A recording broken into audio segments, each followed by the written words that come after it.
దేవుడు అనుకోండి, ప్రభు స్థానం అనుకోండి.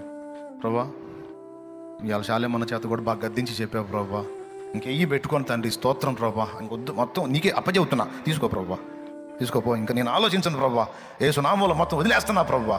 హల్లెలూయా హల్లెలూయా హల్లెలూయా హల్లెలూయా.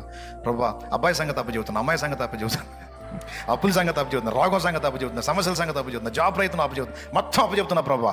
యేసు నామములో అడుగుతున్నాం తండ్రి, ఆమేన్. అన్నీ అప్పచెప్పాడు కదా, ఇప్పుడు ఎట్లా పోవాలా? ఇట్లా పోవాలా? యేసు నామములో అడుగుతున్నాం తండ్రి. అయిపోయిందా? నువ్వు మొయ్యలేవులే ప్రభా. ఇట్లాంటి సోదరులను ఏం చేయాలా? ఏమండి, మిమ్మల్ని కాదులే, ఆయన మీ చింత యావత్తు మీ నెత్తిన పెట్టుకుంటున్నాడా? ఉందా లేదా? నా మీద ఏంటంటే అర్థమైంది, నాకు ఇవ్వండి, నాకు అప్పచెప్పండి. ప్రార్థన మోకాళ్ళేసి ఇప్పుడు నేను చెప్పాను కదా, ఇంటికి పోయి ఆవేశంగా చేసేది అదే, మొత్తం అప్పచెబుతున్నా ప్రభా.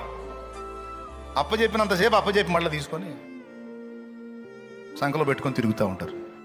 తిక్కలోళ్ళు అండి, తిక్కలోళ్ళు. ఈ తిక్కలోళ్ళని చేసేది కూడా వాడే.